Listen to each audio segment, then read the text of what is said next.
मधुमती के दो बेटे थे, अजय और विजय। अजय की शादी प्रज्ञा से हुई थी और विजय की शादी संध्या से। प्रज्ञा घर की बड़ी बहू होने के सारे फर्ज अदा करती थी, लेकिन फिर भी हमेशा प्रज्ञा की बेइज्जती हुआ करती थी क्योंकि वो तालीम याफ्ता नहीं थी। मधुमती, तेरी बड़ी बहू तो बड़ा ही जायकेदार खाना बनाती है, बस खाना ही बनाती है, बाकी कुछ उसकी कुव्वत में नहीं। क्या मतलब? अब क्या बताऊं, मेरी बड़ी बहू अनपढ़, कहीं कुछ पढ़ने को दो तो इसकी नानी मर जाए, ये तो ऐसी ही है। तो उसको दफा करो, मेरी छोटी बहू से मिलो, संध्या। ये ग्रेजुएट भी है और मुलाजमत भी करती है। अच्छा है। मालती को बुरा लग रहा था कि मधुमती खुलेआम प्रज्ञा की बुराई कर रही है। एक रोज की बात है, अजय और विजय घर लौटे। वो दोनों काफी फिक्र में नजर आ रहे थे। क्या हुआ? तुम दोनों की शक्ल पे 12 क्यों बजे हुए हैं? नगर पालिका से नोटिस आई है कि हमारा घर गैर कानूनी है और जल्दी ही वो हमारा घर तोड़ने वाले हैं। हम तो सालों से यहाँ रह रहे हैं, तो ये घर गैर कानूनी कैसे होगा? मालूम नहीं अम्मा, कुछ समझ नहीं आ रहा। और बस तब से अजय और विजय के अदालत के चक्कर शुरू हो गए। कुछ माह गुजर गए, आखिर अदालत ने फैसला कर ही दिया। आप लोगों का घर गैर कानूनी है और नगर पालिका जल्दी उसे तोड़ देगी। ये सुनते ही मधुमती के कदमों तले जमीन खिसक गई। सारे घर वाले परेशान हो गए और अगले ही रोज विजय अजय के पास आया। भाईजान, मुझे कंपनी की जानिब से एक फ्लैट मुहैया हुआ है। ये तो बहुत अच्छी बात है, लेकिन फ्लैट थोड़ा छोटा है, उसमें हम सब एक साथ नहीं रह सकते, इसलिए हम सोच रहे थे कि मैं और संध्या शिफ्ट हो जाते हैं। अजय समझ गया था कि विजय अब अलग होना चाहता है। वो बगैर कुछ कहे ही हामी भर देता है और अगले ही रोज विजय और संध्या घर से चले गए। अजय ने एक घर किराए पर ले लिया और दूसरी जानिब उसे मुलाजमत से बर्खास्त कर दिया गया। अजय बहुत ही उलझन में था। आप क्यों रो रहे हैं? ये मुसीबत तो खत्म होने का नाम तक नहीं ले रही, एक के बाद एक बढ़ती ही जा रही है। मुझे मुलाजमत से बर्खास्त कर दिया गया। ये सुनकर प्रज्ञा भी हैरान हो गई, लेकिन उसने अजय को दिलासा दिया। कोई बात नहीं, आप फिक्र मत कीजिए, आपको कब्ल से भी बेहतर मुलाजमत हासिल होगी। लेकिन किराया भी तो देना पड़ेगा ना, इतने सारे खर्चे तब तक कैसे चलाऊंगा? हम दोनों मिलकर कुछ कर लेंगे। हम दोनों क्या ही कर सकते हैं? मैं खाना बना सकती हूँ, आप फरोख्त कर सकते हैं। कोई काम बड़ा या छोटा नहीं होता। अगर हम दोनों मिलकर कोशिश करें तो इन सारी मुसीबतों का हल निकाल सकते हैं। तुम वजह फरमा रही हो। प्रज्ञा ने सारी बात अपनी सास मधुमती को बताई। तुम वजह फरमा रही हो बहू, मुश्किल के वक्त हम सबको मिलकर मुकाबला करना चाहिए। लेकिन हम क्या खाने की चीज फरोख्त कर सकते हैं? बाजार में तो सब कुछ कब्ल ही फरोख्त होता है। हम कुछ न कुछ अलग तो तलाश ही लेंगे। चलिए बाजार देख कर आते हैं। प्रज्ञा अजय को अपने साथ बाजार ले गई और वो लोग हर खाने की रेडी देखने लगे। चाट, भेलपुरी, फ्रैंकी, मैगी, पराठे, सब कुछ तो कब्ल ही फरोख्त हो रहा है। क्यों ना हम इन दोनों चीजों को मिला दें? क्या मतलब? मतलब आपने मैगी फ्रैंकी तो खाई है ना, उसमें फ्रैंकी मैगी एक साथ है, वैसा ही कुछ। तो अब क्या हम मैगी पराठे फरोख्त करें? वैसे तरकीब बुरी नहीं है, सस्ते में बन भी जाएगा और फरोख्त भी बहुत होगा। वाकई? प्रज्ञा ने दुकान से कुछ मैगी के पैकेट्स खरीद लिए।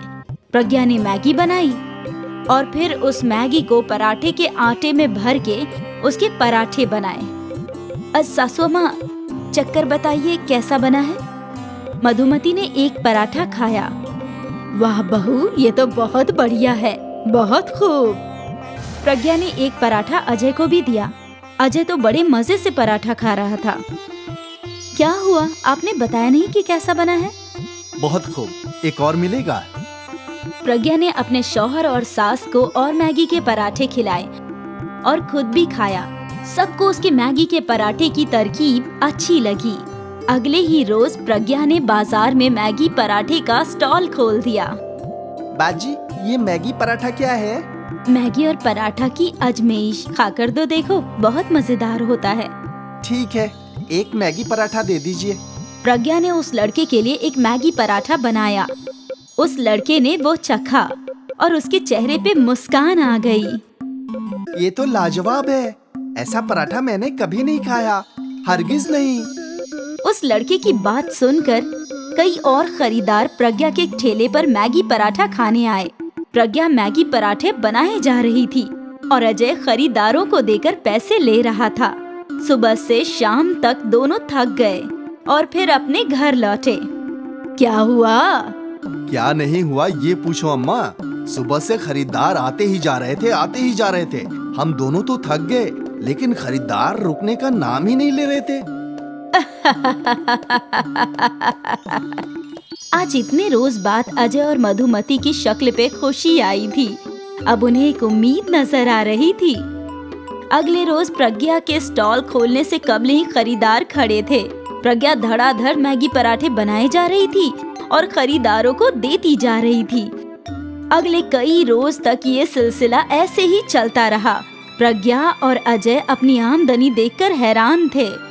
हमारी एक रोज की कमाई मेरे आधे माह के पगार जितनी है प्रज्ञा। सोचा नहीं था कभी इतना कमा पाऊंगा। अब तीनों खुश थे।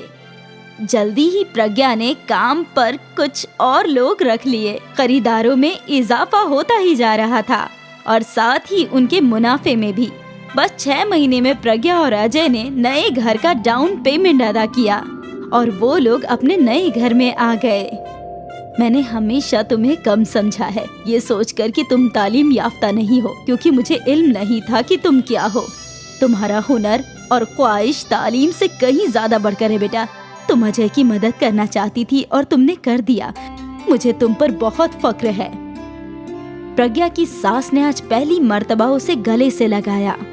ये दिन प्रज्ञा के लिए यादगार था। एक किराए के घर से वो अपने खुद के घर में आ पहुँचे और ये सब प्रज्ञा के मैगी पराठे की बदौलत।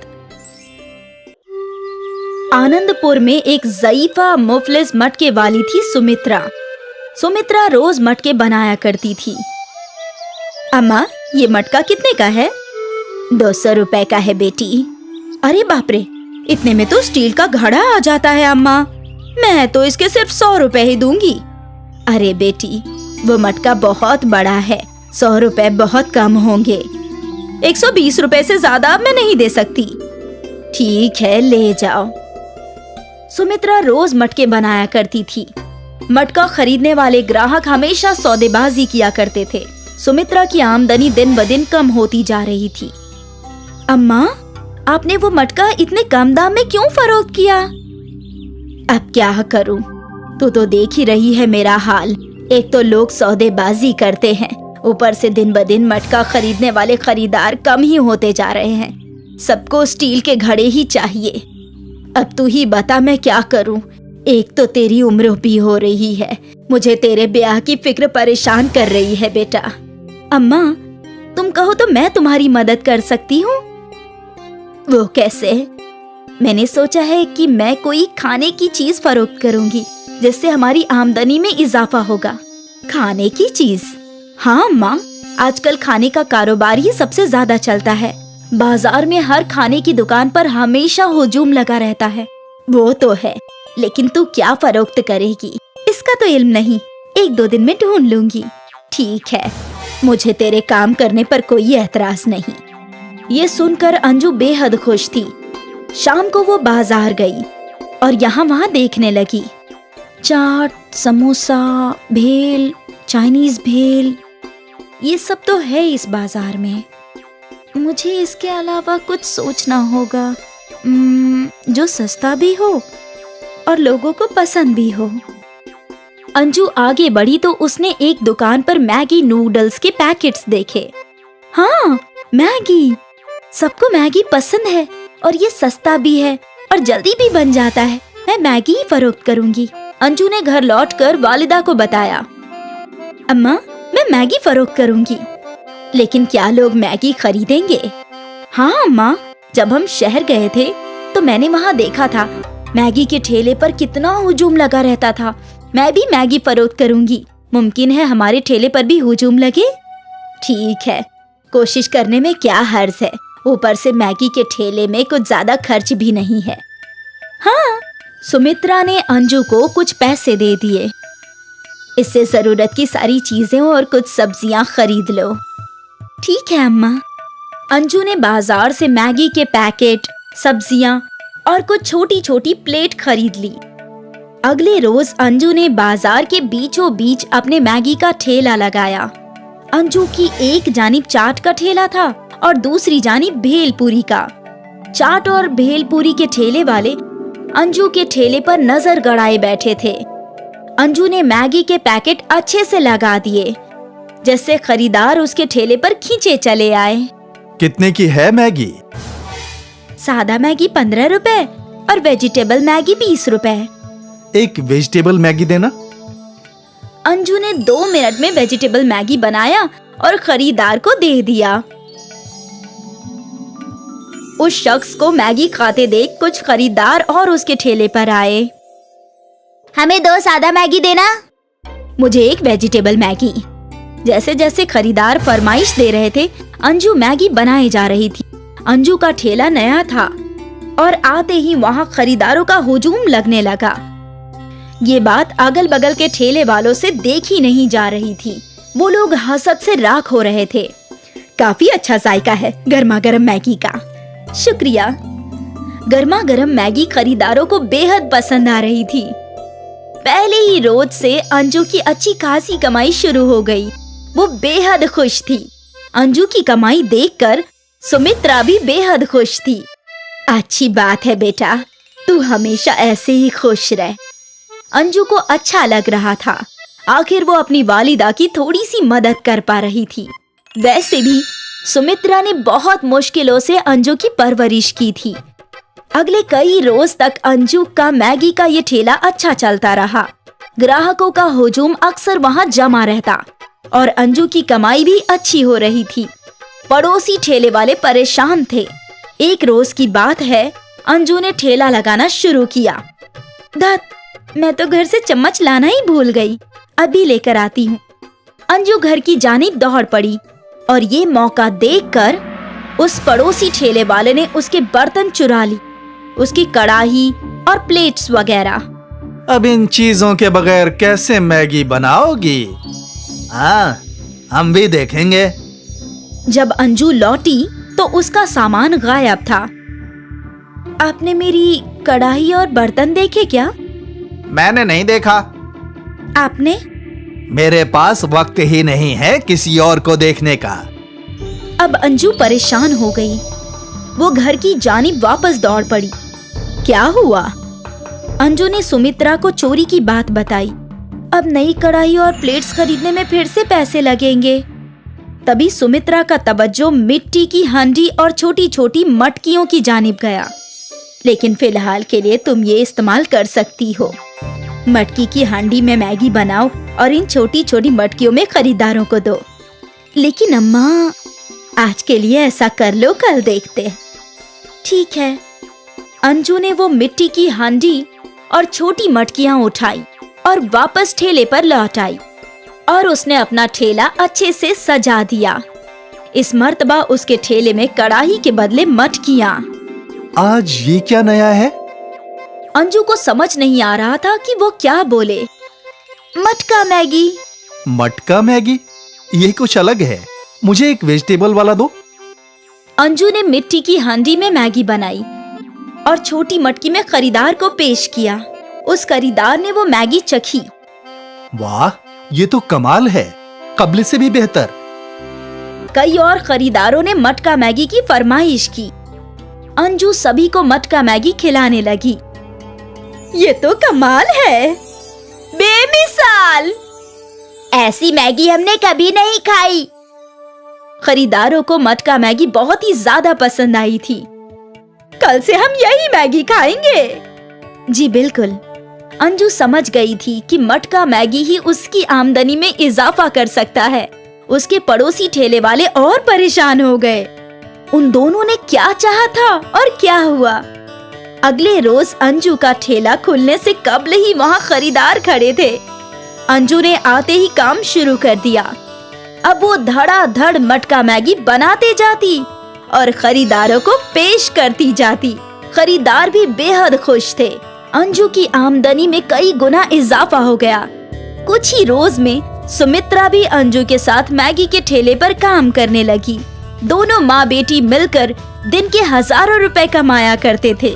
अब सुमित्रा को अंजू की शादी की फिक्र नहीं थी।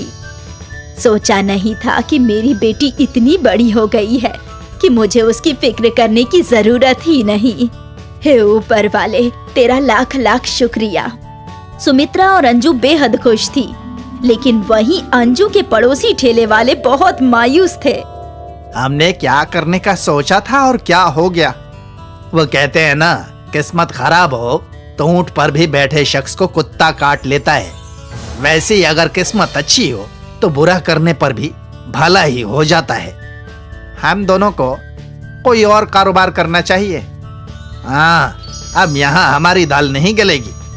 अब यहाँ लोग सिर्फ मटका मैगी खाने आएंगे। अंजू के पड़ोसी ठेले वालों ने अपना बोरिया बिस्तर उठाया और वहाँ से रुखसत हो लिए। अंजू का मटका मैगी दिन ब दिन मशहूर होता जा रहा था। उसे कहाँ इल्म था कि मजबूरी में इस्तेमाल किया हुआ मटका कमाल कर जाएगा। ये कबीर हैं, कबीर सिंह। कबीर सिंह हैं तो इंडियन, पर वो अपनी पढ़ाई पूरी करने यूएस आए हैं। आजकल कबीर सिंह परेशान हैं, पैसों की कमी की वजह से। हे कबीर, मैंने तेरे लिए एक नई जॉब ढूंढ ली है। अरे यहीं पास में एक बर्गर जॉइंट है, तू आज ही चला जा वरना वो जॉब कोई और पकड़ लेगा। नहीं नहीं यार, तू फिक्र मत कर, मैं आज ही जाऊंगा। कबीर बर्गर जॉइंट में गए और उन्हें वो जॉब मिल गई और उसी रोज से उन्होंने काम करना शुरू कर दिया। बर्गर्स बनाना उन्हें आता तो नहीं था, पर ये काफी आसान था। उन्होंने बर्गर बनाना जल्द ही सीख लिया। Your order ma'am. Thank you. Kabir Singh खुश थे क्योंकि उन्हें पैसे भी मिल रहे थे और मुफ्त का खाना भी। कुछ दिन कबीर सिंह के बहुत अच्छे बीते, पर फिर वो ऊब गया। उसे ये बिना मसालों वाला खाना खाना कुछ खास पसंद नहीं आ रहा था। अरे तुम लोग ये बगैर मसाले का खाना कैसे खा लेते हो? Why don't you like this? नहीं नहीं, मैं एक्चुअली बहुत बोर हो गया हूँ। अगले रोज कबीर बर्गर जॉइंट आ ही रहे थे कि उनका तवज्जो मैगी पैकेट्स पर पड़ा। आज बर्गर के बदले मैगी खाता हूँ, कम से कम ये टेस्टी तो होगा। कबीर ने एक मैगी का पैकेट खरीद लिया और वो रोज की तरह बर्गर जॉइंट पर काम करने लगा। रात में जब जॉइंट क्लोज हुआ तो सारे मुलाजिम अपना अपना बर्गर बनाने लगे। वहीं कबीर ने अपने लिए एक मैगी बनाया और बड़े ही शौक से खाया। उस रोज से कबीर कभी बर्गर खाता तो कभी मैगी। वो खुश था। एक रोज बर्गर जॉइंट में ज्यादा खरीदार नहीं थे। कबीर फ्री थे तो उन्होंने सोचा कि वो कुछ नया बनाए। उन्होंने अपने बैग में से मैगी नूडल्स निकाले। Today again Maggi? What's happened to you Kabir? अरे नहीं जी, आज मैं कुछ और बनाऊंगा। कबीर ने बर्गर से बन काटे और मैगी बनाई और फिर मैगी को बर्गर के पैटी मेकर मशीन में डाल दिया। उससे मैगी की पैटी बन गई। अरे ये तो बिल्कुल गोल है जी। जी वाह, क्या बात है। कबीर खुश हो गए। उन्होंने एक और मैगी की पैटी बनाई।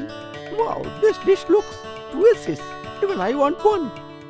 कबीर और उन फॉरेनर ने मिलकर मैगी का बर्गर बनाया और फिर खाने लगे।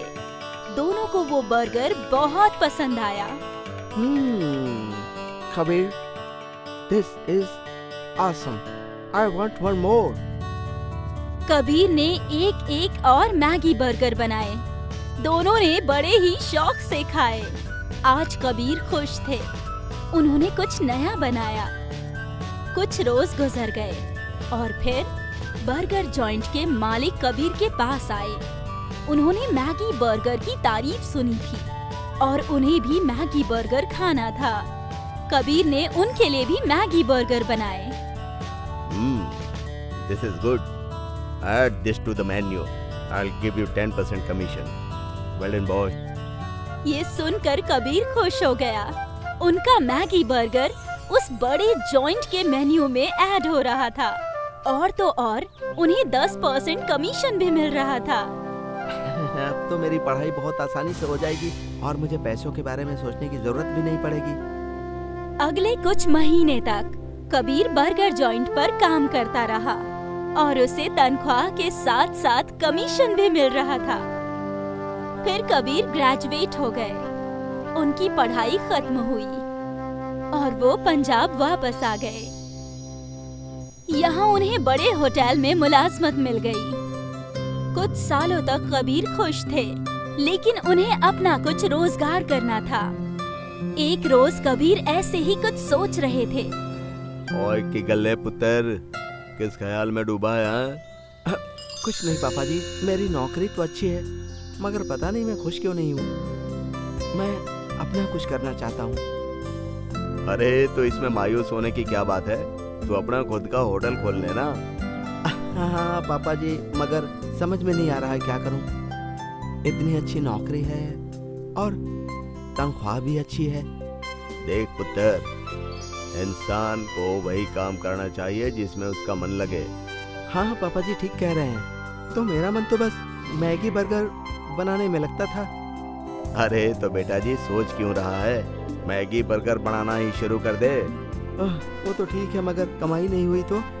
अरे पुत्र, अगर ऐसे ही सोचता रहा ना तो मेरी उम्र होने के बाद पछताएगा कि पहले शुरू क्यों नहीं किया।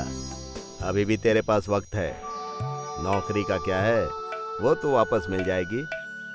हाँ ठीक है पापा जी। कबीर के अब्बा जान ने उनकी हौसला अफजाई की। अभी भी कबीर इख्तिलाफ कर रहे थे क्योंकि वो एक बड़े होटल में मुलाजमत करते थे जहां उनकी कमाई अच्छी थी, लेकिन अब उन्हें सब कुछ शुरुआत से शुरू करनी थी। खैर, उन्होंने एक भीड़ भाड़ वाले इलाके में एक दुकान किराए पर ले ली और यहाँ अपना मैगी बर्गर का कारोबार शुरू किया। ये कैसा बर्गर है? ये दरअसल मैगी का बर्गर है जो बहुत ही जायकेदार होता है जी। एक बार खाकर तो देखिए। ठीक है जी, खिलाइए। पहले कुछ रोज तक कबीर की दुकान कुछ खास नहीं चली, लेकिन फिर आहिस्ते आहिस्ते उनकी दुकान चल पड़ी। कॉलेज के बच्चे मैगी बर्गर खाने के लिए दूर दूर से आते। कबीर ने स्टाफ बढ़ा दिया और मैगी बर्गर में वैरायटीज डाली। चीज Maggi burger, Schezwan Maggi burger. फिर तो मानो कबीर की स्टॉल यंगस्टर्स का फेवरेट फूड जॉइंट बन गया। 6 महीने में कबीर ने एक और ब्रांच खोल दी और अगले 1 साल में 3 और नई ब्रांचेस। कबीर का मैगी बर्गर कमाल कर रहा था। कबीर ने अपने पूरे खानदान को काम पर लगा दिया। उसके सारे भाई, कजिन्स सब एक ही कंपनी में काम करते थे, बर्गर सिंह। महज 6 सालों में कबीर की बर्गर सिंह एक बहुत बड़ा फूड चेन बन गया। भारत के 30 शहरों में उसके ब्रांचेस खुल गए। अब कबीर और उसके अब्बा जान एक बहुत ही बड़ी कांच की बिल्डिंग में बैठा करते थे। उत्तर याद है तुझे वो रात जिस दिन तू बहुत परेशान था? हाँ पापा जी, वो कैसे भूल सकता हूँ। अगर उस दिन आपने मुझे सपोर्ट नहीं किया होता तो आज हमारा बर्गर सेंटर नहीं होता।